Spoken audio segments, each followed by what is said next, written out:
Okay, so we've got our watercolor paper and we're going to get started first with some exercises in brushwork this week. So let's go to our palette or our paper so we can see what we're doing. And we're going to grab all of our brushes that we've been working with. So we're working with bright brushes. We've got a number 6, a number 4, and a number 2. And then we've got a round brush and a long thin rigger brush. So, but what I want to do today is take some time and to understand how our brushes work and how we can get all kinds of variety of brush strokes. And using a variety of brush strokes, we can get a big variety of marks that we put on the paper. So we don't have to have specialty brushes that we buy that, well, this brush is for doing foliage or this brush is for doing that, because we can actually, once we get to know and use our brushes, we can make all kinds of different marks just given the same brush, which is really helpful and useful. And you also don't get, if you use a particular brush to make a particular thing, like a foliage brush, you're going to end up with some really similar shapes, almost like you've taken a clone stamp and clone stamped the shapes. And to me, that doesn't look really natural. And I think you get better shapes when you learn to manipulate a brush and get different shapes. So let's start with our biggest brush. And you can use any color you want. I'm going to use some of my mixed up color that I've got back here. I always save my mixed color or the dirty color from the session before, and so I can use that and save paint, but still have access to some nice clean paint too. So I'm just going to take some mixed up alizarin and add some mixed up Indian yellow to it. Just going to get any old color. It doesn't matter what color. So the first thing with brush strokes is you have to be aware of how you're loading your brush. So if you want to make sure that you have enough paint on your brush. So that means sometimes going back and forth and loading that brush up with paint. You also don't want to get the paint building up along the edge of the brush. And I'll show you in a minute as that happens, which it naturally does as you're painting, what you need to do to kind of take care of that. Because if it builds up down here and you go to do a brush stroke, you're going to end up getting colors that you didn't want on your painting. Instead, you want to keep the paint built up along the very tip as much as possible. That's where you want the buildup to be, in the very tip of your brush.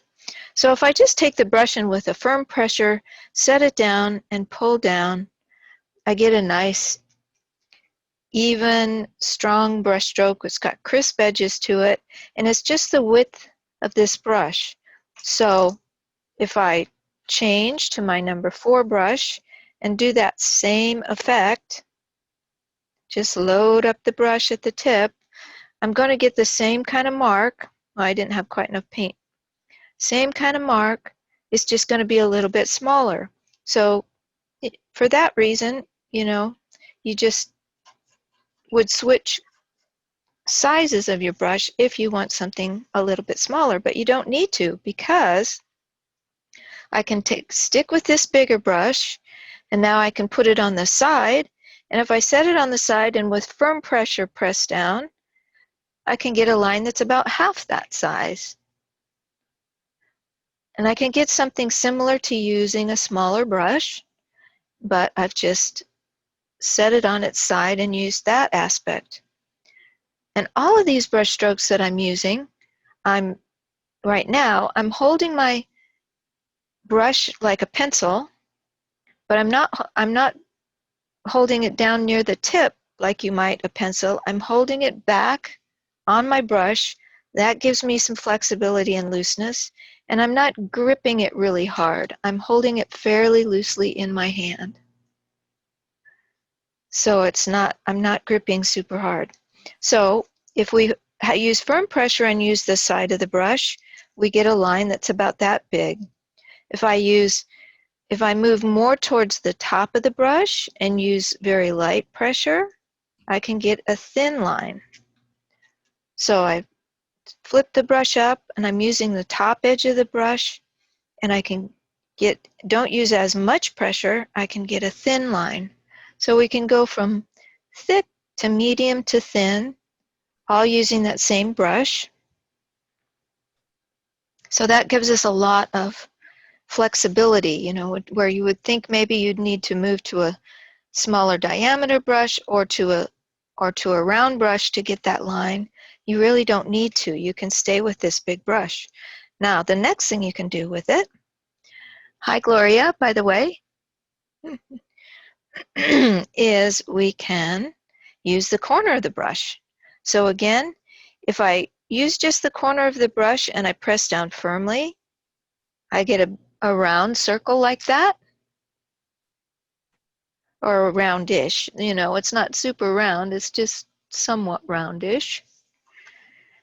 And if I use the corner of the brush and just barely touch, I can get a little tiny dot.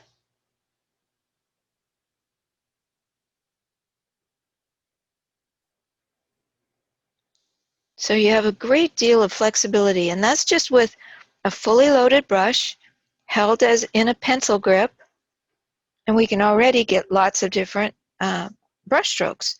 And the last one, or the last series, is these are all very, you know, controlled, and you know, we're trying to make a specific mark, but you can also get more organic or loose marks simply by using your brush more loosely. So if I loosen up my grip so I'm barely holding my brush, it's just wobbling around, and I get this range of motion on my brush. You see, before we're holding our brush in about the same position, our hand itself is about the same position.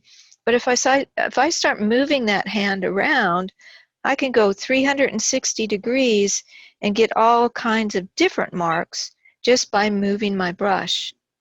I can also move my whole arm.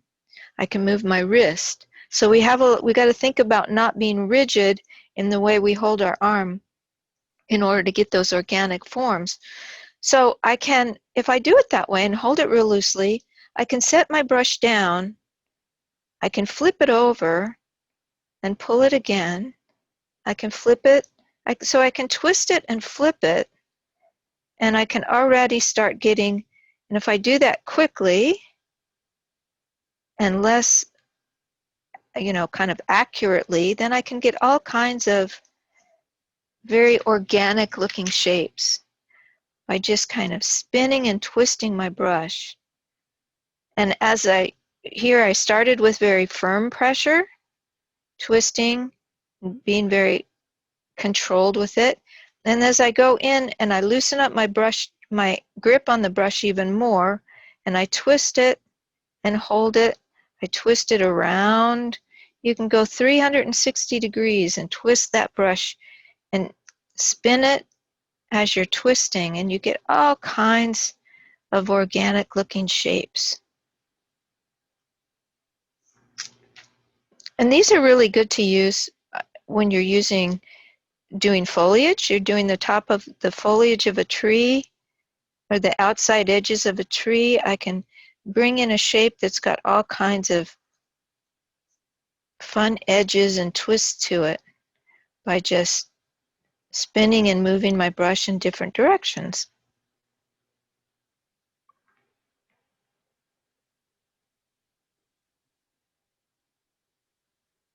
That's fun to play with. And if you add a second color to it, which is what we often do when we're working with foliage, we have a main color and a second color. I'll get something that's a little lighter.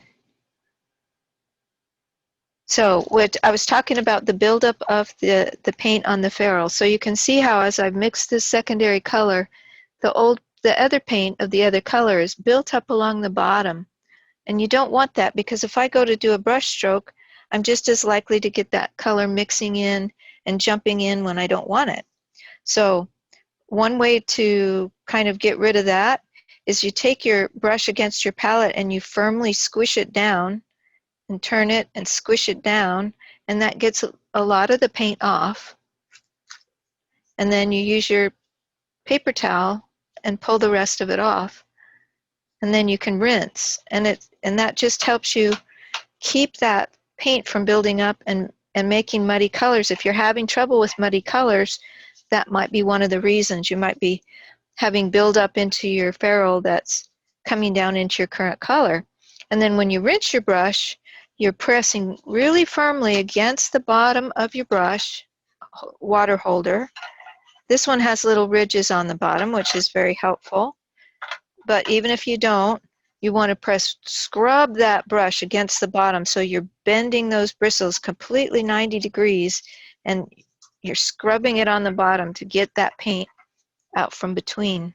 And that's why we use these nice firm synthetic brushes, because they're tough and they can take that kind of abuse, I guess you could say.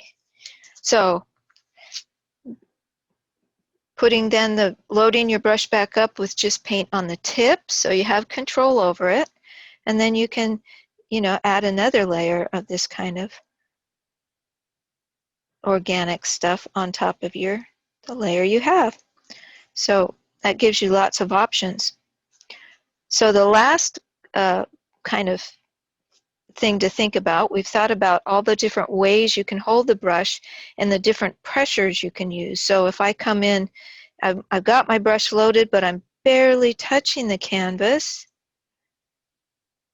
and I'm using that stroke, I'm going to get even a different kind of brush stroke than I did using firmer pressure.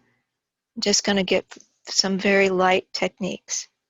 And that's all using a loaded brush. Now, if I use a brush that doesn't have very much paint in it, so I'm going to go down to just not very much paint, we can do something called scumbling, which is about not covering the canvas completely. And this can act for blending with acrylics. You know how it's difficult to blend when you've got dry paint underneath and you're trying to get a blended look, but you can do this kind of scumbling where you don't have a lot of paint on your brush on the edges of a dried paint, and you can soften those edges up a little bit. I'll often use this kind of technique on clouds to keep some of the color that's underneath, but just scumble over the top of it. Here's some white that you can scumble some white even over the top. You see, it doesn't cover up completely, and it doesn't mix with what's below if it's completely dry, which this isn't, but it gives you some softness and some variety. This is a good thing to do if you're trying to create a sense of mist or a misty distance in your painting. You can scumble some lighter colors over what you've got. So that gives you a very different effect too, and that has to do with how much paint you have on your brush. Thickly loaded or lightly loaded. So if you're trying to do like we do like I do in this technique a lot, where we're using thick brush strokes that are really standing out, we've got these obvious thick brush strokes. If I don't have enough paint on my brush and I'm trying to do a brush stroke and I come in and do my brush strokes, you see I'm not going to get those strong brush strokes that I want because there's not enough paint. So that's why I'm always saying more paint, so that you can get edges and crispness and build up texture for that kind of effect. So you have to be really aware of that. Pressure and amount of paint loaded on the brush, as well as how you're holding your grip. Now, if I want to get really loose and I'm having trouble with getting tinier and getting tight and not having fun, I'll often turn my grip this way. Instead of holding it like a pencil, I'll flip my brush over and put my hand on top, and then I'll usually pull in my little finger a little bit so I have a little bit of control over that. And then as I'm doing my this way and that way kind of brush strokes, I just can be even a little bit more loose. It just helps with your looseness. If you're having trouble with this and staying loose, if you move your grip that way, it helps you be more loose. You can also do the same thing by putting your hand underneath the brush. So practice, or experiment with these different ways to hold the brush. But you see how if I put my hand under the brush like this, how easy it is to flip my entire brush over this way and that. It makes it super easy to do that. So that's and you could do even more. I mean, you can do circles by doing a strong texture and moving in a circle. Once you loosen up your hand and you start experimenting with these shapes, you can start very light and then slowly increase your texture. That will give you a certain look, starting light and increasing. Then you can go light again, up to the tip, and then down flat, and then up to the tip. Spin it and go down flat. You can just get a whole variety of things that you can do. Fun to experiment with. So that's why, you don't necessarily even need these other same shaped brushes. I use them for convenience when I'm moving into smaller shapes and working on a smaller canvas. I'll go into some of these smaller shapes just to make it that much easier to stay with a nice thick amount of paint and a firm stroke, but have a smaller shape. So that's that. And the same thing now with the round brush. I can take my round brush, which I also just have around for convenience because it makes it a little easier. But I can take my round brush, and I'm going to come up with something very similar to my long thin.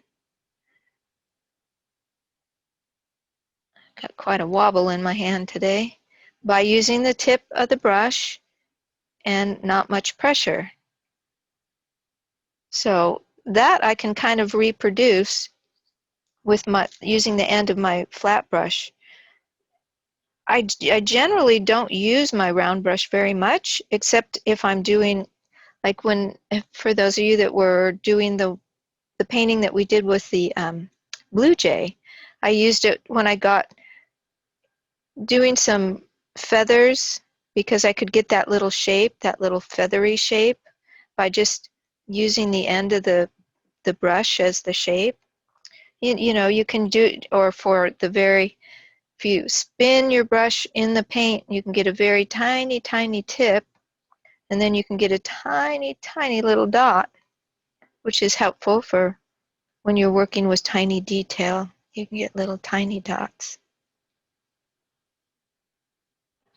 So, but everything else is pretty similar. You can also use this brush in the same way in terms of getting loose shapes, holding it loosely and spinning it and twirling it and going in and out. You can get more loose shapes. You can also use the side of the brush.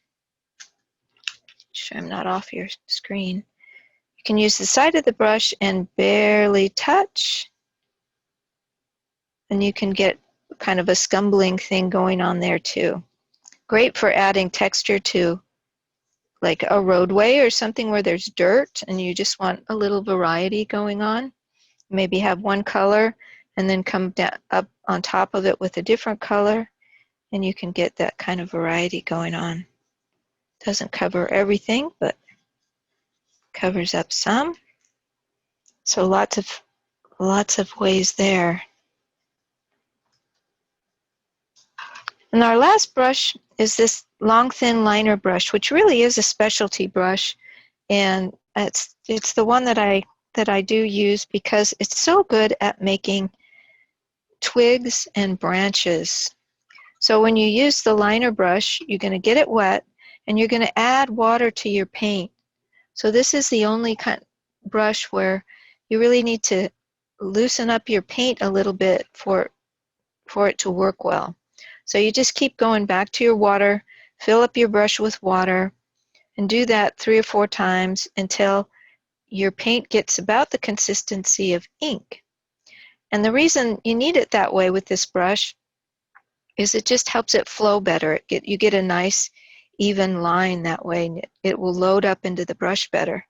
But again, you need to be aware of loading up enough paint in the brush, and that just means wiggling it around in that paint until it gets lots of paint. It's really saturated in the brush. And then you can brush back and forth, flip it and brush it, flip it over and brush it to create a really knife edge to that. It just creates a really thin, can't really see it, but it creates a really thin edge. You see how thin that is? That's just from going back and forth in the paint until you get that nice thin edge. And then I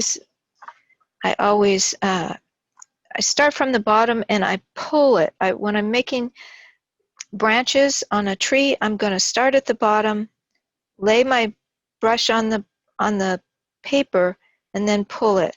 And you have to go back often to get more paint because it easily runs out. And I go in little stoppy-starty motions because to me that just makes something that looks more twig-like.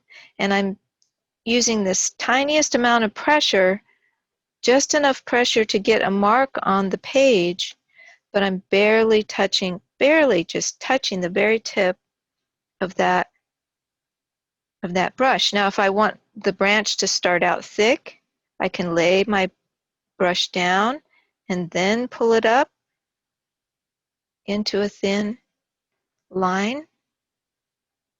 I can do it halfway and pull it up and then go thinner so that it gets really thin by the time you get to the edge, just the way branches do. They just tend to get thinner as you go to the edge, right? So that's really helpful for that. You can also create wiggly branches, and that makes a nice straight twiggy kind of a branch. So it's really wonderful to use. The other thing I use it for is just to make grasses. Same concept. You can just do little flicking marks, have some start at the same spot. And you never want to paint every blade of grass into an area. Generally, you're going to start with an area that's filled in color, all your different colors that you got, and then it's just at the edge that you're going to come in and put a few blades of grass here and there, and that's going to make the whole area look like grass. You don't need to paint every single blade, but it's very helpful to do that, to use this brush to do that. And the last thing that I do with this brush is the squiggles. So it's a great brush just for creating random, oftentimes on the forest floor or in a foreground, you will just have some random weeds and things that are there, but you don't want to draw a lot of attention to them. You don't want to draw them real carefully. You just want an impression of just kind of all kinds of stuff going on. So if I use my liner brush, I can use it in squiggles, so I can just come in and squiggle. So I can hold it super loosely, just super loosely, and let it jiggle around and squiggle around. And I use this a lot in areas where I'm just trying to create chaos on the floor of the And it creates this kind of, and then you can come back and you can get rid of some of the ones. If you like them, you can leave them. If you don't, you can take them out, or you can use the side of your brush and create squiggles. I've created some really fun looking, if I was using green it would be more obvious, but I've created some really sort of realistic looking foliage on things using this technique of just squiggling this thing along, and it comes up with some really nice random organic looking shapes. And it's fun too. At least I think it's fun. Maybe I'm weird. Because that's always, that's always the nature is very random, and that's always the hard thing for us to do when we're painting, because the way our brains work, we want everything to be, the brain wants everything to be symmetrical and even, and so there's this real leap that you have to take in trying to train your hand to be random, and that's what makes it look more natural and less stiff. So holding your brush loosely is a really good first step to doing that. Okay, that is our exercise in brushstrokes. Okay, so we've got our painting out now, and we are going to move on to the next stage. So we worked on the background last time and our sky and setting up our trees with their texture. So we have darks, mediums, and lights in all the different areas, and we have the basic shapes going on.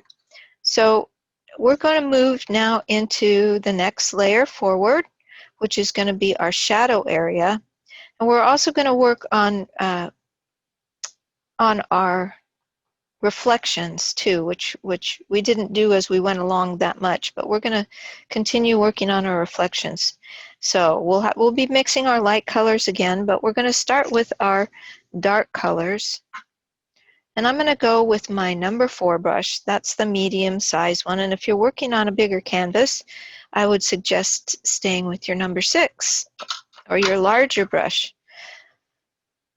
Just, because we know and understand that we can get all kinds of shapes from this same brush, so we're not so worried about that. All right, so we know we need to keep all of our values in this same value range that we set up in the block end. So we have these darker values. But within those darker values, we're still going to have dark, medium, and light. It's just going to be on a more narrow range. So our light is not going to get much lighter than maybe mid-tone, and then our dark will go all the way to dark. So we'll still have dark, medium, and light. So we're still going to have 3 different colors and 3 different values to represent the dark, the medium, and the light shades in each area, but they're just going to be compressed in their value range. So let's start out with some green. That would be fun. So let's take our hands of yellow, a good amount of that, and mix in some of our ultramarine blue. Remember, much less ultramarine than the yellow. Now that's going to give us a base. I'm going to do more. Go ahead and mix up a good amount of this, because we'll push this color in all kinds of different directions, but we need to start with sort of our medium base. So, and I'm going to, that builds that paint all up because I'm mixing with my brush, so I'm going to be sure to squish that paint off against the palette so I don't get that big glob built up in the ferrule. Okay, so we've got sort of a medium tone. All these colors we're going to keep kind of more cool. So whereas out here we went with greens that were yellow greens and more vivid, here we're going to keep even our lightest green around this edge is a cooler green, right? And by cooler, I mean it leans more towards blues. And we're going to go in our darker colors, and in some of our greens, we're going to go straight into these blue colors. So we know all of our greens are going to be bluer. So let's just take and put a little more blue and take that color down to a blue-green.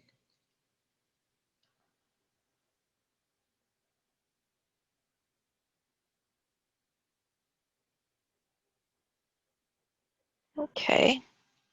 Now, on one edge of this, one side of this pile that I'm working on, I'm going to go ahead and add more blue to just part of the pile.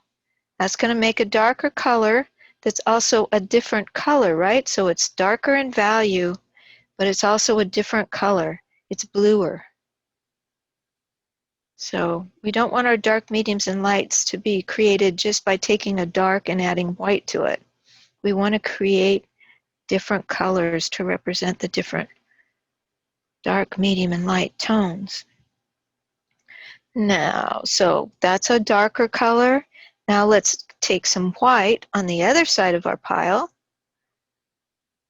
and see what we come up with. We want to be careful not to go as light as we have in our light areas. So we want to stay kind of a mid-tone, and we want to stay cooler. Now you notice when I added the white to this green, it automatically made it a little bit cooler. So in our case now, that works in our favor. We don't need to warm it up because we're going for something that's overall cooler. So that works well. So I'm going to keep some of that paint on my brush and grab some more blue. So I had some of that lighter paint just on my brush. My brush was dirty. And when I grab more blue, see, that makes even a different kind of blue-green color. Gives us all these variations of things to work from, because we don't want, it's better if all of our foliage isn't exactly the same color. So you notice this tree up here has a little bit warmer tones to it, and then this one over here has a lot of blues and cooler tones. So we want to vary up from sort of plant to plant. We want to see a variety of colors going on. And you know, when we mixed our greens, we experimented with how very many different colors we can get. It's really kind of amazing. And one of the ways we did that was to take some red. I'm going to take a little bit of red on my brush, and over on the corner of this dark green pile, I can add some red to that. That gives me a different color, a more neutral green, right? So I got lots of stuff to play with, and we're just going to start creating texture like we have before, following our shadow. Oops, got something coming up on the screen here. Hold on. Okay. All right, so that just lets us go back into these green areas and start with our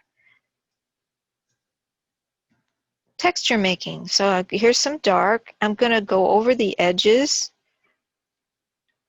of the shapes that we did. You don't want to fill it in like it's a coloring book. We want to go over the edges. So I'm going to start, and I'm going to work quickly, and I'm going to go into all these different colors.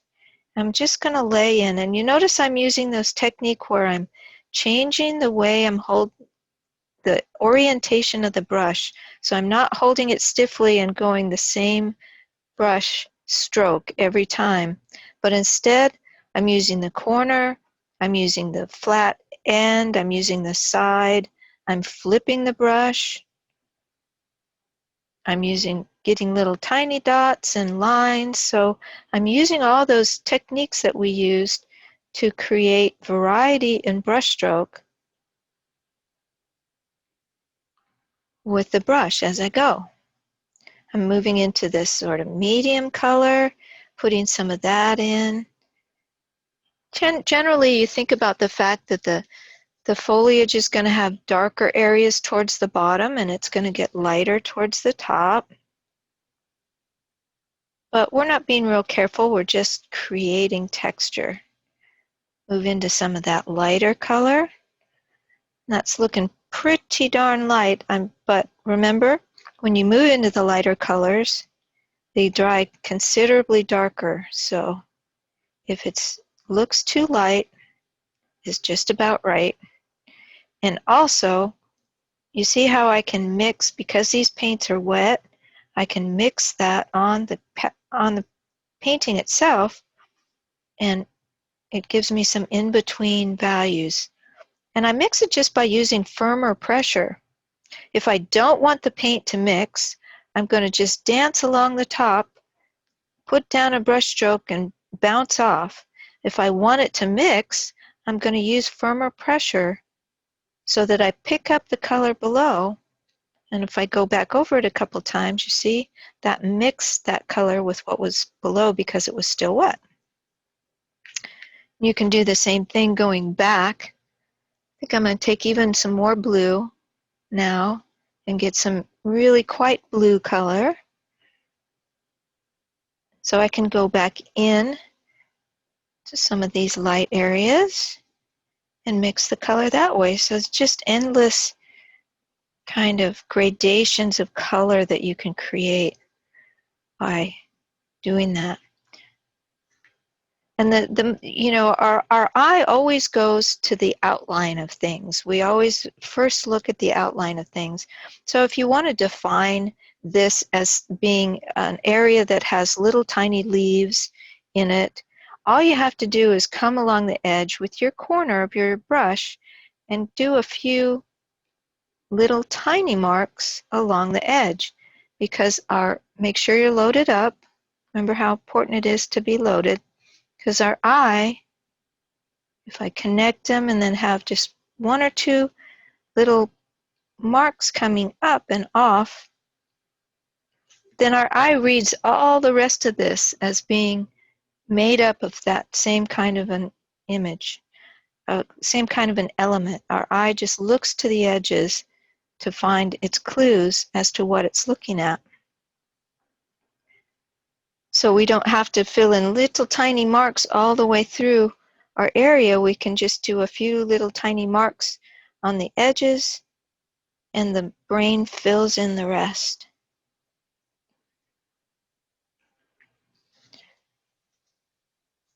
So once you get, this is just like all over, just all kinds of different dark, mediums, and light, and it starts looking like foliage simply because it starts looking like it has form because of those darks, mediums, and lights.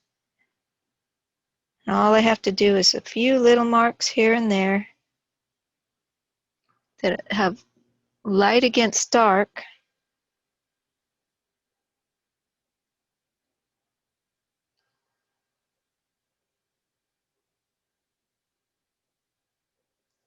And we get things going on. Few little edges here and there makes, because we're more into the foreground now, so we're expecting that we're going to see things a little more distinctly than we did, say, back here, where we were just working on blending our edges and just having blended gradations of color. But up here we can put little tiny marks of dark against light, and now all of a sudden we've got something that starts looking like foliage. They're darker underneath where shadows are, and we have medium tones, and then we have dark tones. So you can just start creating those. Maybe there's an area here that comes out a little more forward in this bush or this tree or whatever it is, and I can create that with my darks against lights, my bluer colors against my lighter colors, and create an area that's coming forward versus an area that's going back. So it's just, it's just kind of fun. You're just playing with these illusions that we're creating. It's just like we're a magician creating these illusions of things going on. when it's just all about edges and contrast.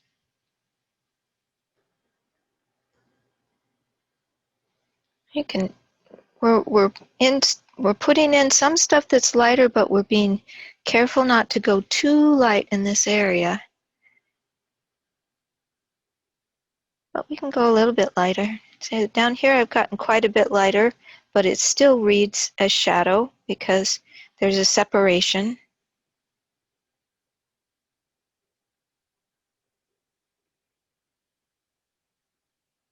Bringing in some of these kind of blue greens. And you can just do as much. Be careful you don't do polka dots though. You don't want to do the same shape all over and create polka dots. That's what we want to avoid. This is the top of my tree. Thinking about the actual form of the tree a little bit more.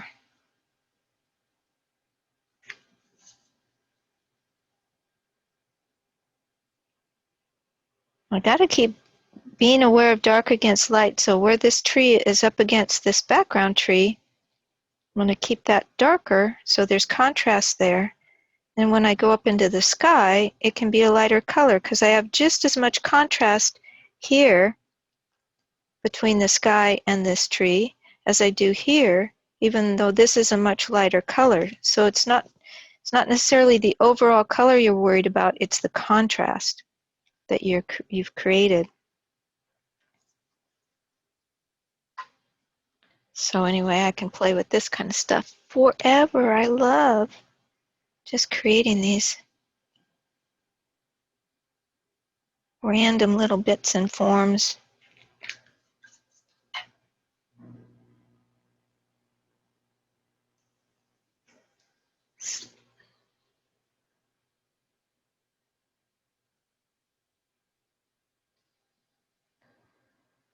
And you can see how the way I made some of these little blue or green up here, they kind of look like they're behind, and then there's another bush coming up here. So using those, pushing and pulling with the colors, with the values and the colors, warm is going to come forward and cool is going to go back. We've got this higher contrast down here, which creates a feeling of foliage, and it's just little blobs of paint. When you get back from it, now you're looking more like foliage. And be sure to get back from yours as well. Give yourself some distance and look at it from afar. Or squint your eyes, or soften your focus. All of those things will help you to not see the detail as much and see the overall effect. You can also look at it, if you hold it up and don't look at it straight on, but turn your head a little bit and kind of look at it at the periphery of your eye.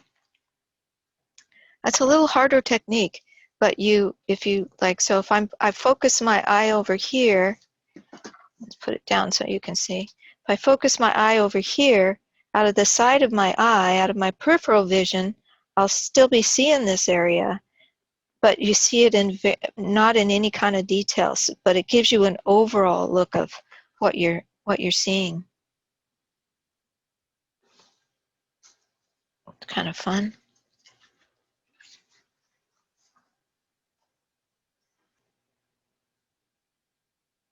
So I want to switch over to our reds and oranges and do the same thing we've got a tree that comes behind here, and we've got some over here, and then we've just got some added in here. And I forgot to have you, while you still got the greens, and before we go on, we're going to take those greens and pull them down into our reflection.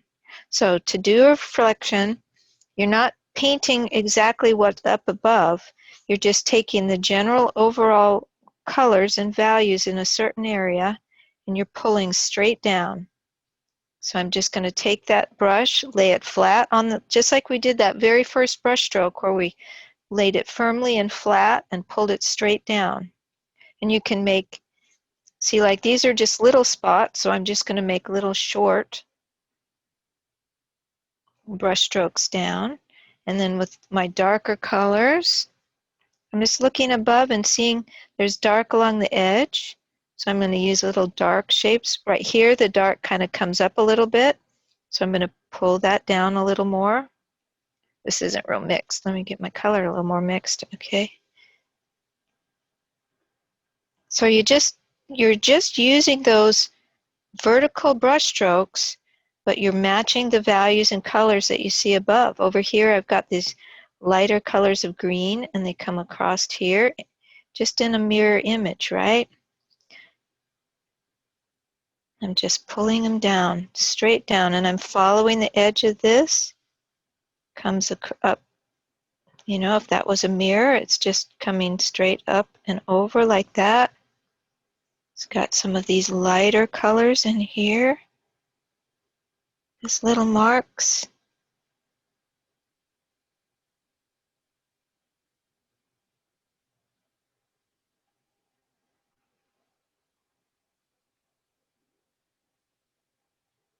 Just straight down.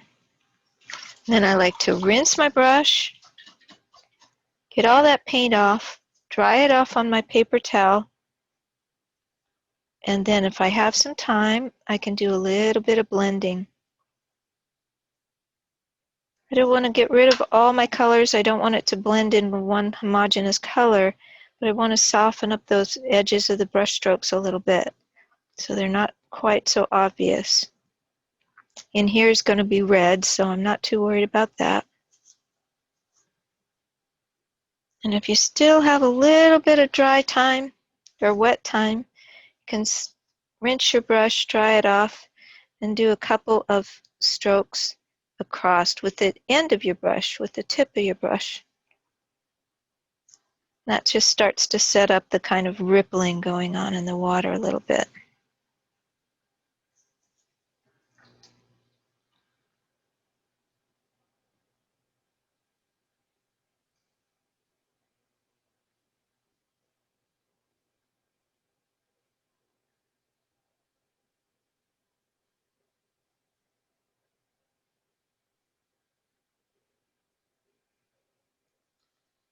Just pulling straight down, moving quickly so the paint stays wet. You can rinse your brush, pat it dry, and do a little bit of blending. And then you get that nice reflection. You don't want it to look exactly like above. You just want to have those colors that are above in approximately the same areas, but they're being distorted and wiggled around by the water so that it's not, you know, perfectly flat. Sometimes when you're out in nature, you'll get that perfectly flat lake that has no movement at all, and you'll get just an absolute mirror image of what's above. But when we're painting, it is much more appealing to have this sort of abstracted version going on in the water. It looks more like water to us. It can be confusing to the eye if we see an exact mirror image above and below. And we don't want to confuse our viewer.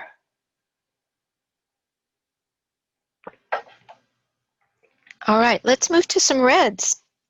Just do the same thing with our oranges and our reds that are in here. So let's use our alizarin crimson, and let's add some Hansi yellow to that.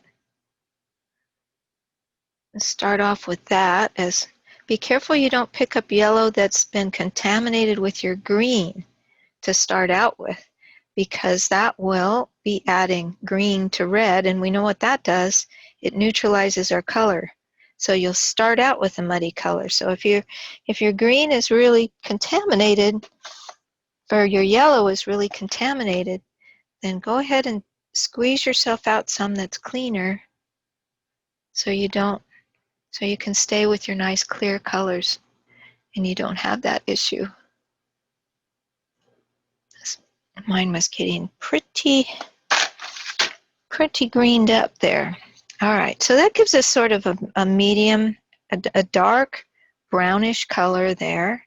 That's kind of a good in-between color, and we can do just like we did with the greens. We can go off to the edge of that and have an area that's redder. So I'm going to go ahead and do some naphtha red. That's going to give me a redder version, right? So some of that brownish color mixed in with some red. Let's try that. And then off on another side, I'm going to rinse that red out so I can get something that has more yellow in it too. So off to the other side, I'm going to add more yellow. That's going to give me a different color.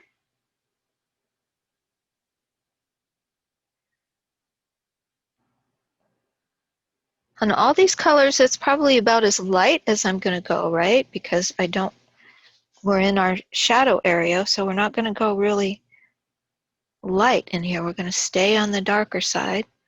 And part of it, I think I'm going to add even more alizarin over to another side of the pile.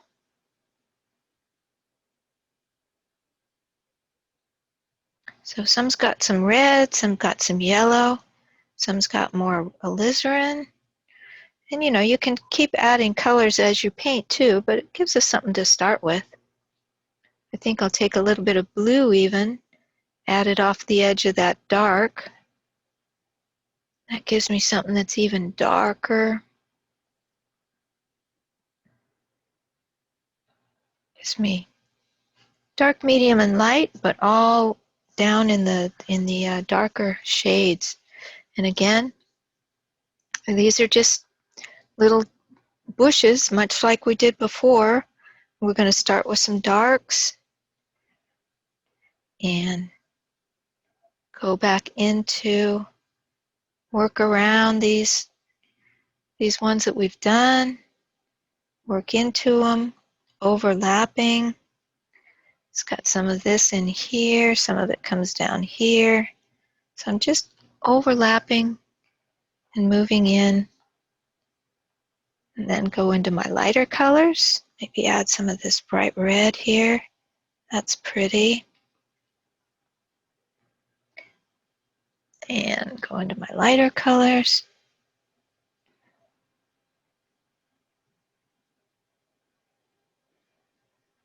Using all those varied brush strokes that we had, using the corner, using the end, using the tip, moving my brush around so that I get different marks. Remember that the edges, if you have the little tiny dots on the edges or marks, smaller marks on the edges, then the eye reads that whole area as being made up of those small marks, even when it isn't. It's just fields of color, texture.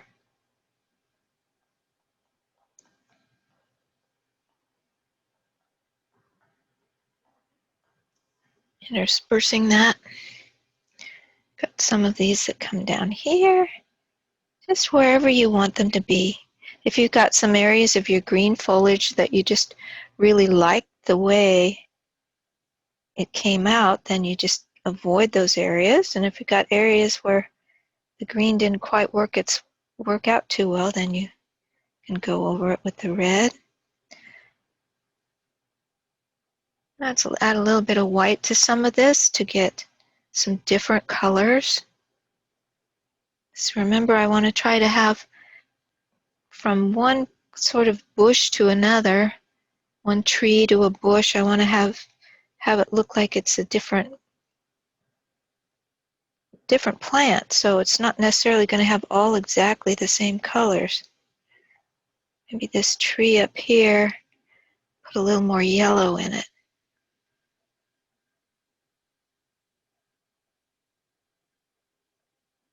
You can go back and forth, dark to light and light to dark. You don't have to just stay going from dark to light, but you can then go back to dark. You can do it however you want. So bring some dark back in. Break up some of my shapes up here.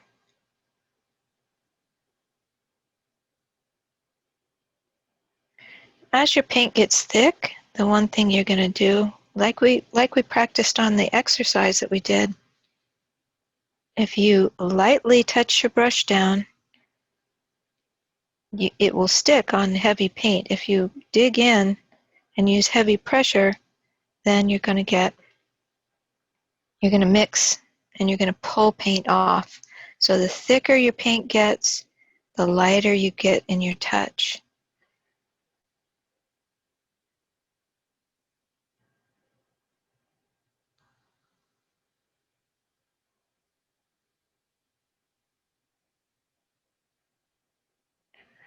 And as it dries, you'll see something that you thought, like this looked really light in here before, this yellow-orange areas, but now as they're drying, they're darkening down.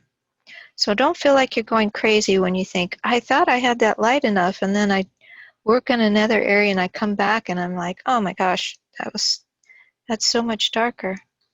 It's that's what it does. Dries darker. You're not going crazy. Not today. So you just come back with another layer of light.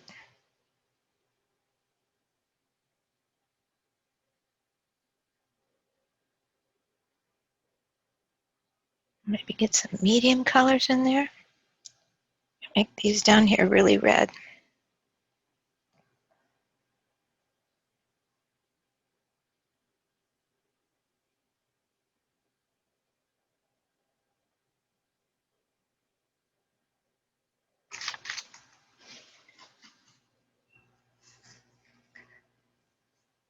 Just playing. I really like to just watch those colors as they start interacting with each other and as they develop on the canvas. It's really fun.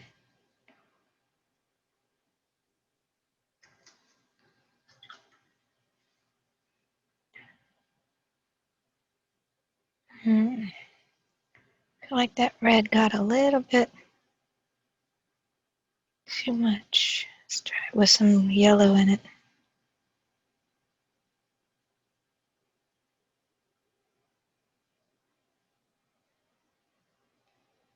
Pretty.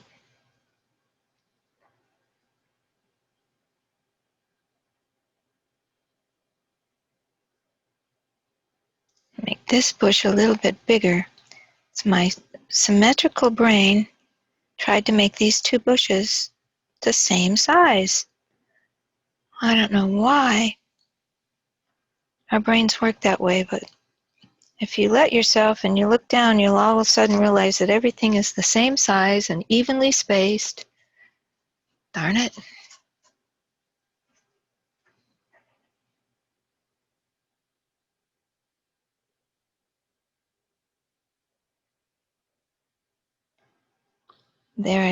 I kind of got rid of, had a lot of little shapes in that one area, and I came back and got rid of those and made some big shapes. So you don't want all the same size. You want some shapes that are bigger and some that are smaller.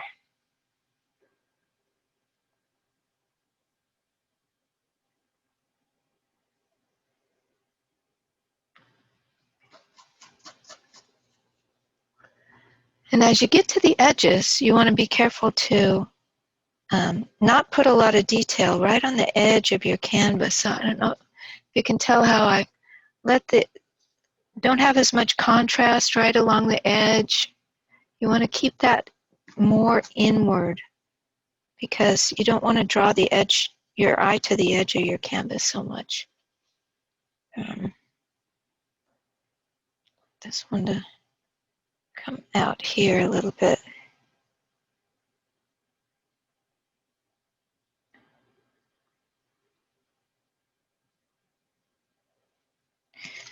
Okay, I'm going to bring in some blue too. Some of my greens, I don't have as much sort of really blue greens as I want. So while I still have some of this over here, I'm going to bring in some real blue colors to these greens to break them up a little bit. That's just straight ultramarine blue. And you can come back over some of your reds. The reds are so wet right now that you're kind of got to avoid them because they're going to just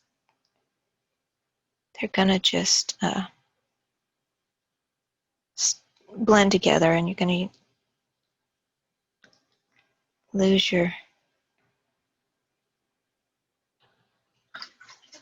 definition. But I just like those blue greens. I think they look so nice in the shadow. A little bit of white. I'm going to add a little bit of yellow to that blue because it's too warm, and I want to keep everything cool in this shadow. Gives me something a little bit bluer, greener, like that. Don't want to get too light either.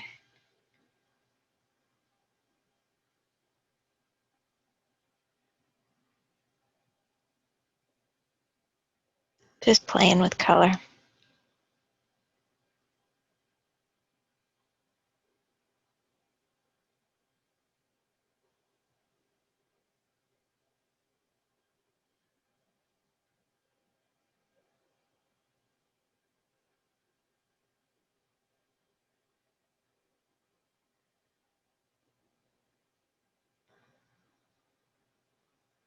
So much fun. Anyway, I am brought some blues in for fun. Have some variation. Different sizes of my clumps of flowers or of foliage. So they're not, the same size. Lots of texture.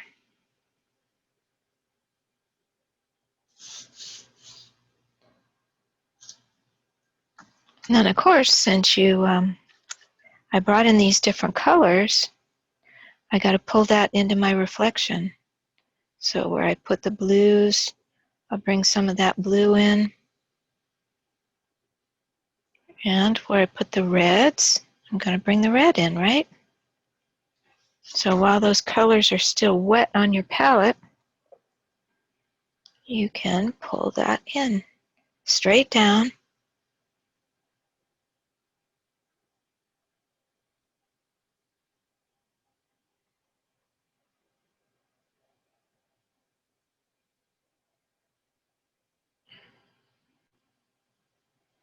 We leave out those really lightest lights when we're doing reflections. So like here where I have just lighter red colors in there, I'm going to leave those out because the water, what it does is it lightens the darks and it darkens the lights. So you don't get as much value range in the water.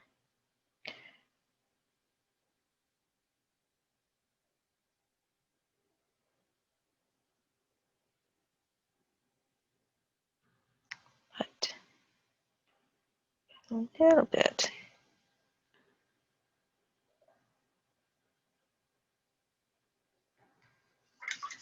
Bring those colors in. So I'm just, from a long distance, I'm just matching what's below to what's above. So here, see, I have a gap between the reds there, and actually there's no gap. These go right up onto each other. So I've got to pull that in there so that when you look at it, it kind of mirrors what's going on above. Like that. I can rinse my brush, dry it off, and soften up a little bit.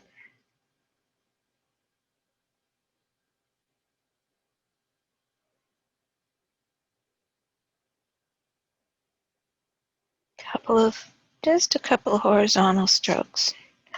That's all you want to do. Get your reflection going on.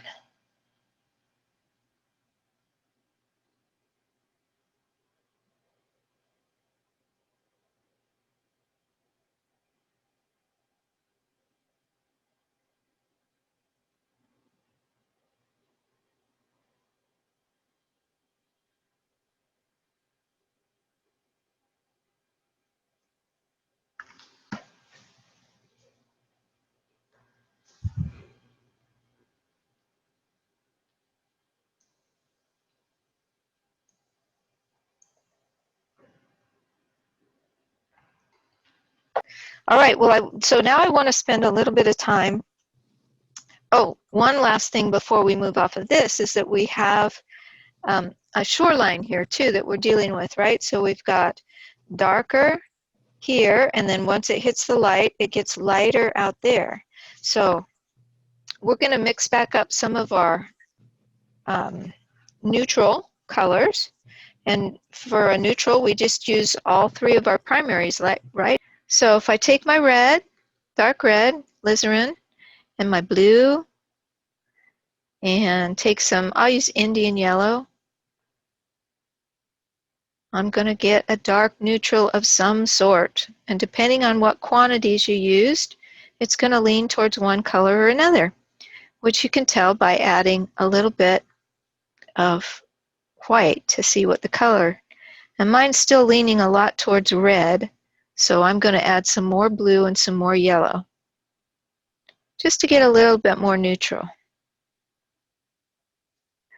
And then I'm just going to come in, so we just want to create some variation down there in some texture. So, and I'm also going to create some ins and outs. You see how this is really straight along the bottom there?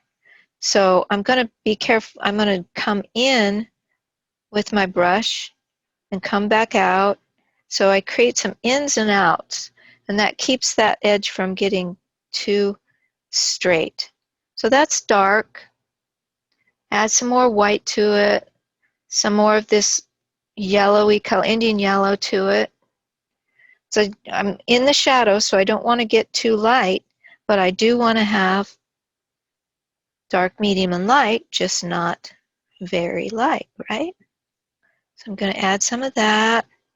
I think I'll come out here in my shadow, in my reflection area, and I'm going to put a couple of spots here and there, and those are just going to be like rocks that are on top of the water. It's just going to add some interest. Well, it's looking really brown, so I'm going to add a little blue to that, get it a little grayer.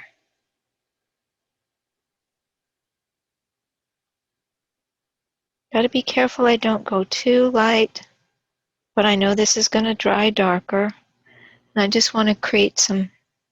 Now that very lightest color that's out there becomes our dark color in the sunlight. So this color is the same as my very lightest color over there. And then I can go lighter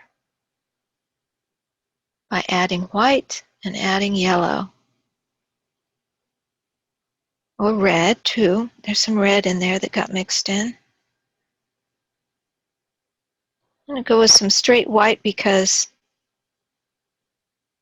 I can mix it on that palette there. I'm not going to get too carried away because we haven't done our reflections in here yet. So I'm not going to spend a lot of time out here because we still have to create our reflections there. But I just wanted to get some sense of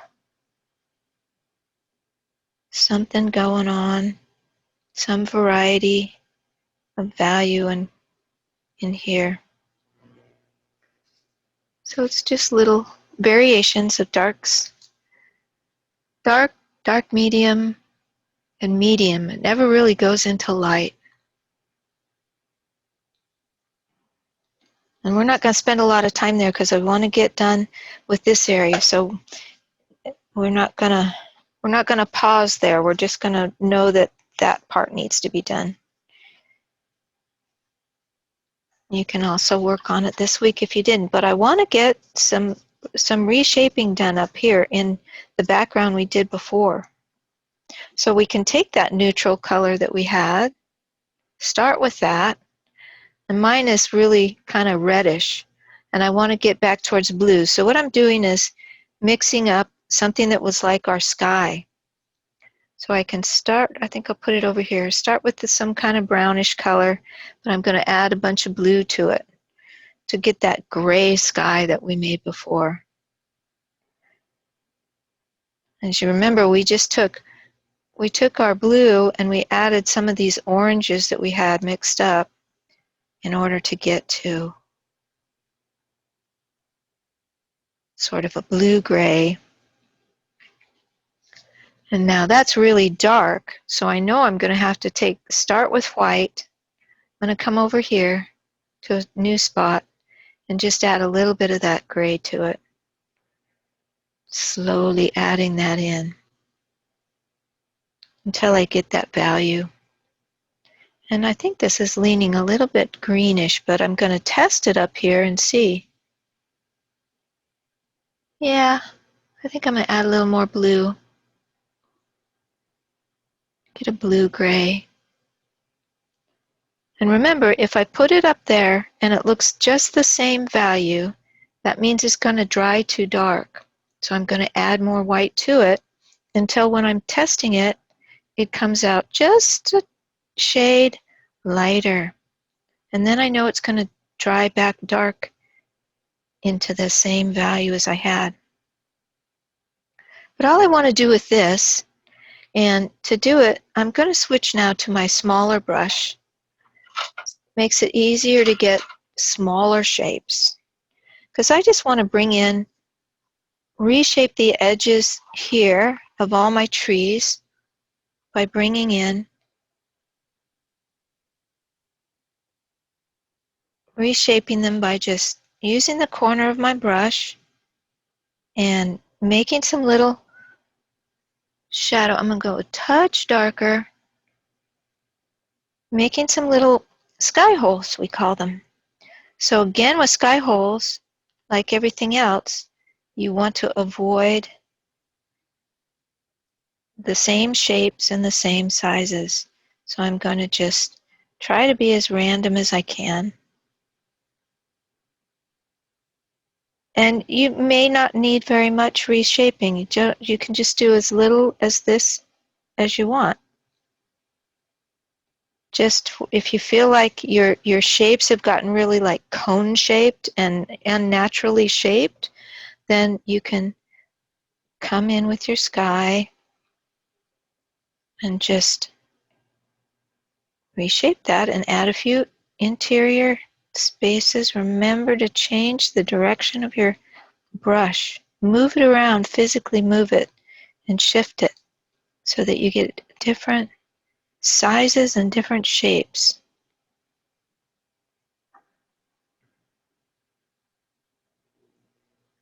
And that just lightens it up. Now you're only going to go as far down as the sky is behind there. So at some point, we're now going to have to shift to whatever is in the background. After you get your edges of your sky done. Now behind this tree right here, there's not sky, there's this bush, right? This color, this value. So I have to shift my color. Start with my blue. This is our blue, our neutralized blue-green. So I've got blue, and I've got yellow. That's going to give us our blue-green. But it's a little bit neutralized, so it has a tiny bit of red in it.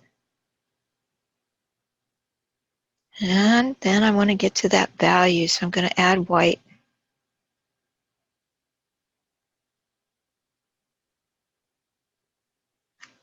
So this is great practice, and I'm going to test it up there and see.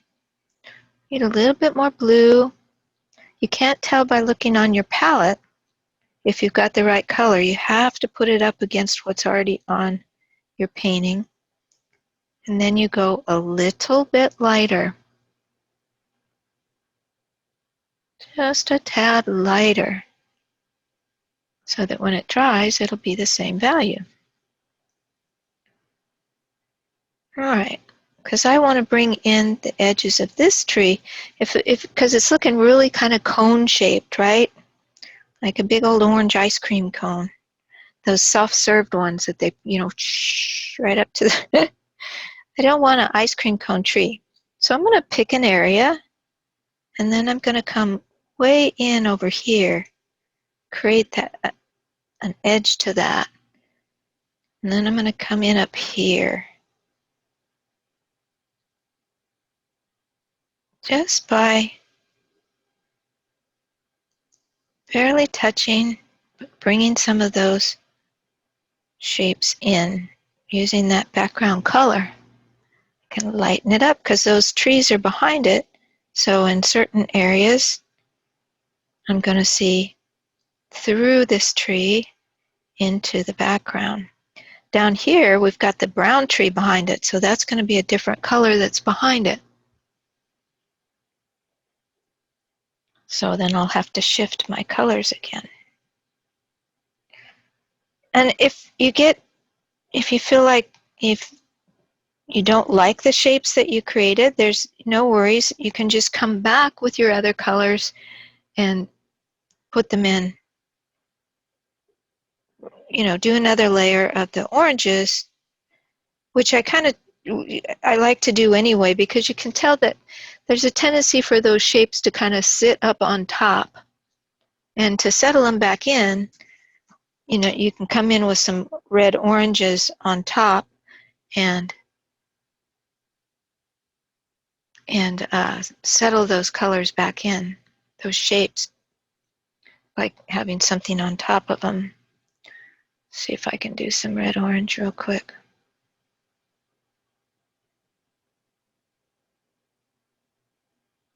So it's just that back and forth.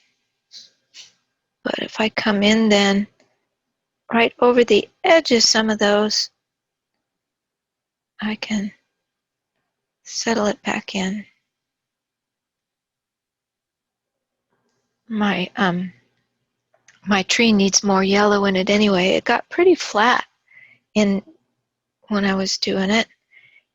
In other words, a lot of what I put in got really blended together. I was really focused on getting blended shapes, and so I lost all my little edges. So I can come back in with some of these yellows and create some edges again using thick paint, because there's lots of paint down here. I want this paint to stand out, and I can create some areas that come forward because I'm using my lighter colors.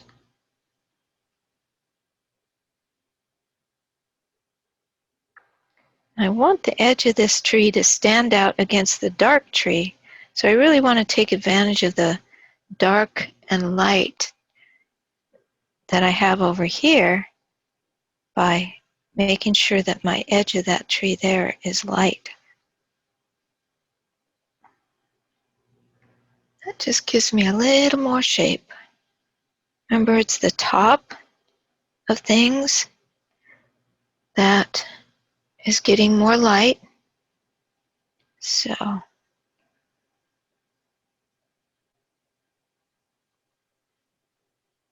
bring in some orange. Let's just kind of back and forth with that to create a shape that is not so symmetrical.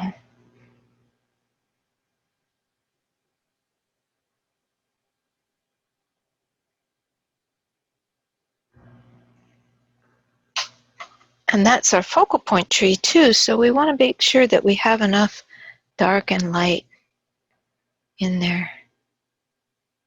Come in with a little bit more of my dark. We want contrast in all things. Contrast is what draws your eye. So contrast in color and in value and in shapes and in edges. All those kinds of contrast will draw the eye where you want it to go. So if I bring in some dark against the areas that I've made really light, then I can get more contrast.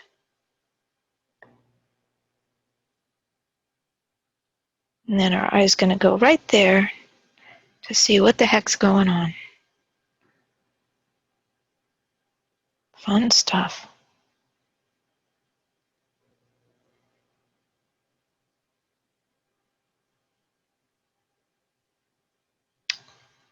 Same thing down here with these. I can reshape the edges of my little grasses and bushes that are down, the weeds that are down here, by painting around them. And that's a really effective way to get more organic shapes, is to paint around, bringing these darker oranges in and making little holes in the green and changing up the shapes of the edge. Our eye always goes to the edge first, wants to understand what's going on by creating an outline in our mind of what's going on. And hey, we have all these reflections, right? So wherever you've got your colors going on for your tree, we're going to pull those straight down into the reflection here. Just following, have it more yellow where it's more yellow, more orange where it's more orange. And the top of it, if I take the height of the tree like this with my hand, and then I bring that straight down, the top of my tree is going to be right about here. This is as far as my oranges will go.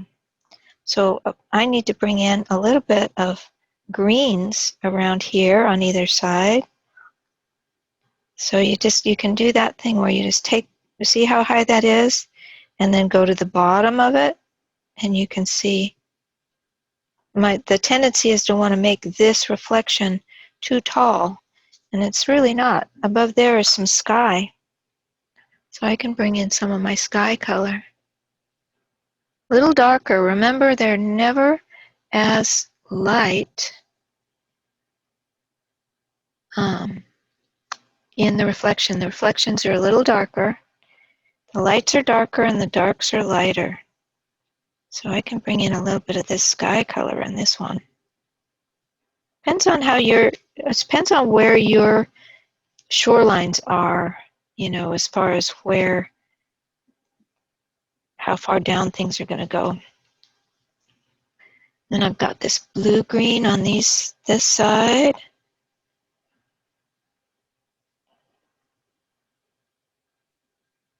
But this is getting in the way there, so I'm not going to see much of that there. Not going to worry about it too much over there, but I'm going to see some over here. A little greener than that. And I got my browner colors over here. So just like we did above, we're creating, this is all going to be land. There's going to be a little bit of dirt here and some rocks. But just as you're putting in your reflections, you just go right over that. You don't have to worry about that, because we will paint that land or that dirt or that shore. We'll paint that on top. So here's some reds over here. Just pulling in, and all along this edge, we're going to get a little bit of all these greens going on. We had all these greens in here. We're just picking out those colors and pulling those in.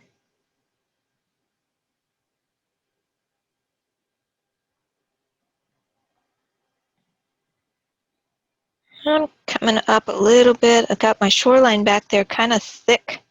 So it's a little bit thick. I don't want it to be quite that thick. We got some browns going on in there. You won't see much of those because they're almost too short to really be showing, depending on how far your shoreline goes up.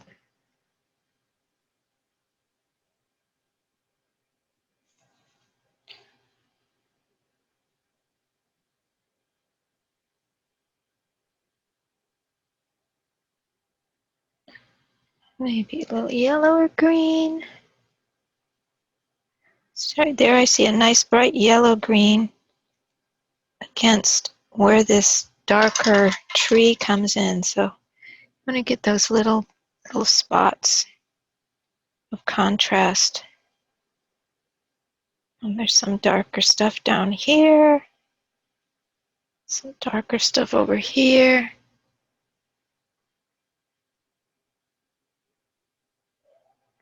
darker blues.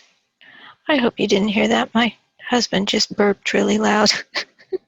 Of course, if you hadn't heard it, I didn't have to tell you about it, did I? Could have been worse, Karen. Could have been worse.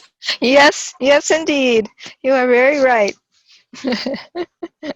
You are very right, Gloria.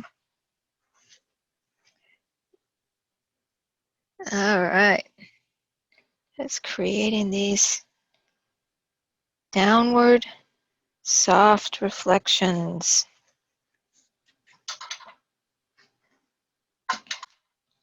Rinsing the brush. Doing a little bit of blending. It's pretty dry though. I'm not going to get much blending in, but that's okay.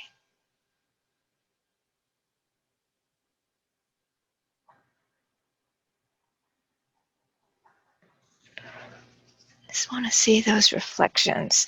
So we got some sky holes, and then you can continue that on all these different areas. So you've got green. You can reshape the edge of this brush, this tree, using the greens and using sky color. So that's how we get away from those really rigid shapes. And sometimes I really dramatically reshape a tree or something. I actually think that makes a more interesting tree shape by putting in a big blob of color and then shaping the tree by coming in around it. I think that makes a more organic, interesting tree shape. So even like this one, I think I'm going to come in pretty dramatically to give it a different shape.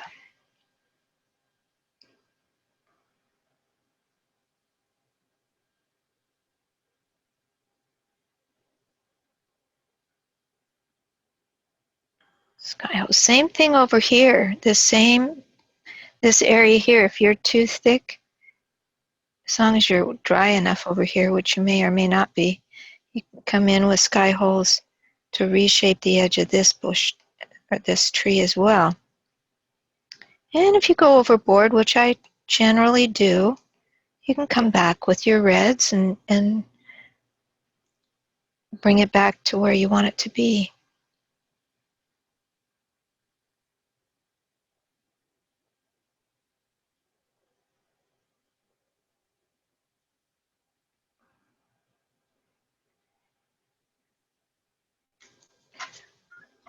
It's kind of fun stuff. And this is definitely also an area where you kind of want to step back and take a look at it as you're going. So you've got reflections going on up there. All this foliage you can, make little adjustments. Like I still feel like my main tree doesn't have enough yellow in it. So I'm going to add another layer of yellow with a little bit of white in it to give it some opacity. Remember when you use yellow straight, it's going to, it's going to be real transparent. So sometimes you have to add just enough yellow that you can see,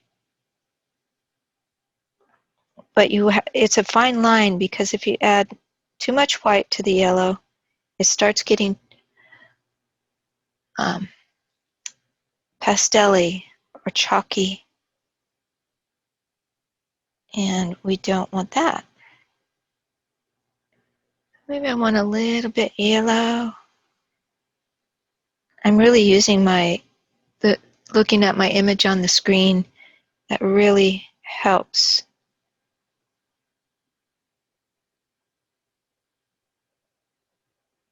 to see it kind of from a distance. But using that yellow is helping me really set this tree off from the other trees, and taking advantage of the areas that are dark against light, like right there, it can get really really draws the eye. So that's something that I want. And if I'm putting some bright yellow in down there, I'm going to put some in up here in the reflection.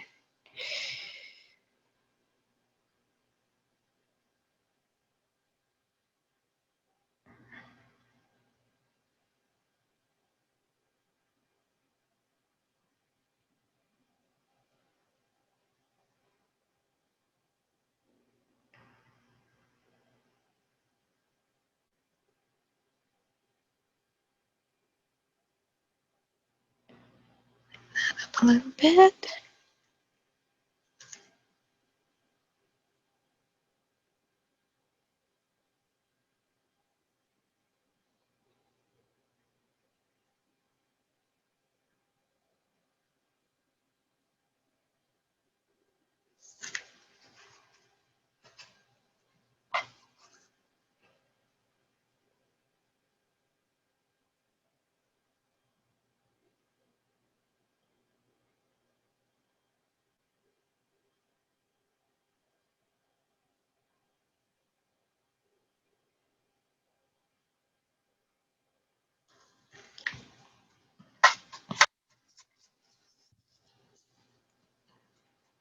Get some, we have these neutral colors that we use down here.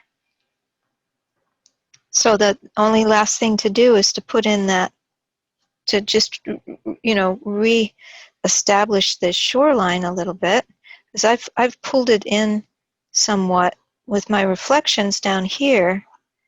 I've made it a little narrower because mine got a little thick, and yours may or may not be that thick. But I've got my shadow colors. I want to go in and out so it's not a straight line. Just using those neutrals. And I can come right along the edge of my water line, wherever that might be, and give that a little ins and outs too.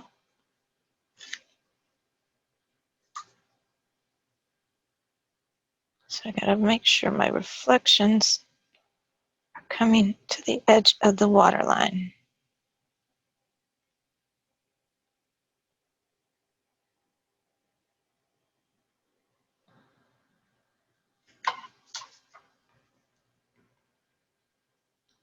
Dark.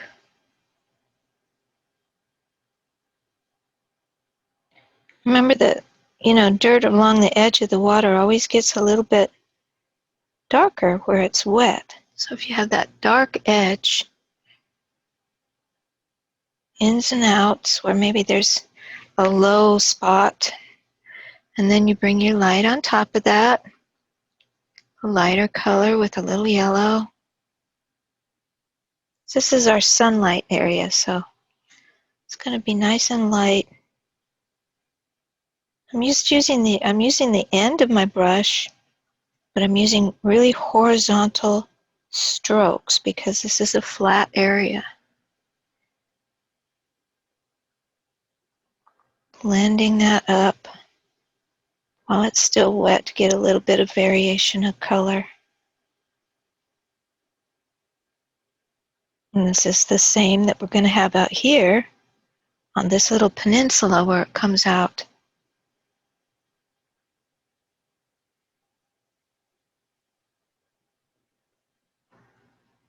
It too has something a little darker along the water line. And your reflections might be a little bit too wet to do this, but you can let them dry a little bit later. Some nice light on top of that.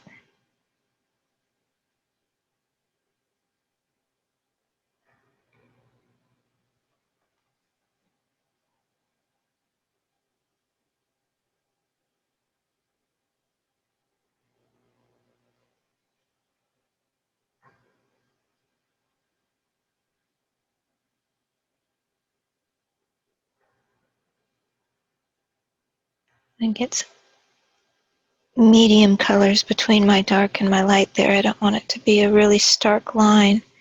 So I mixed up something that's in between the dark and the light right there so that I had really distinctive lines, and I didn't want that.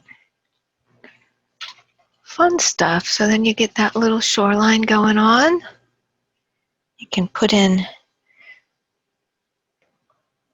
more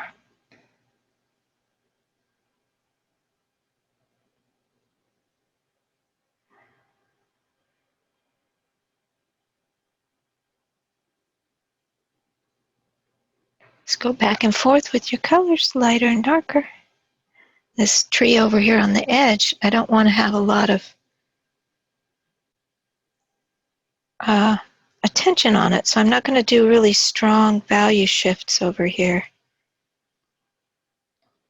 I just want it to have some texture. And this is going to be land. We'll work on the foreground land next time and do any other little adjustments that we want to do. But so now we've got a little more, got some sky holes in there. We've changed up the shapes of our forms so they're not quite so look like ice cream cones. We've added our reflections down here. We've added a little bit of stuff going on in the shoreline. And we know where our shoreline stops and our reflections begin because we have that little darker line along there. Got our reflections in from the shadow side. Mine's pretty, this shape here is pretty solid. I think I will spend a little more time. We're about out of time, but I'll spend a little more time with my color from back here and reshaping this, bringing this in a little bit so it's not quite so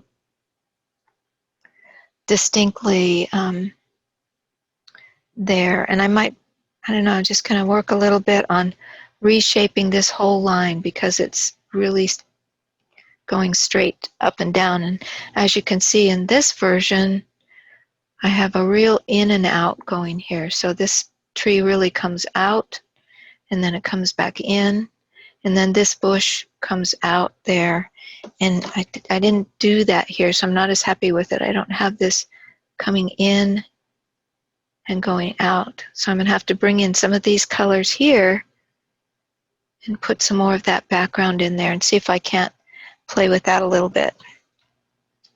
But I'm going to make some changes to this shape, but I'll do it next time while you guys are watching, because next time, that now is our last one already. I don't know how that happened, but we'll just be working on this foreground and the rocks and just making the adjustments, understanding how we look at our painting and make the adjustments. So if nothing else, be sure you can see your painting all week. Set it somewhere where you can glance at it as you go through your day, because it's those little glances that you'll see something that as you were really focusing on it, you weren't seeing it, but when you glance at it, you'll say, oh, of course, this, I needed to do this or that, you know.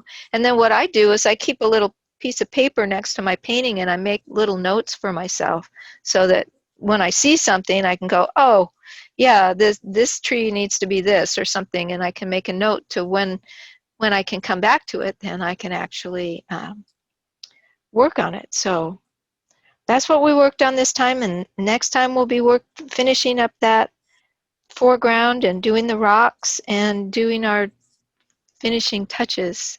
So I think this one's turning out really well. You guys are doing a great job. All right, well, that's our time. So I will see you next week.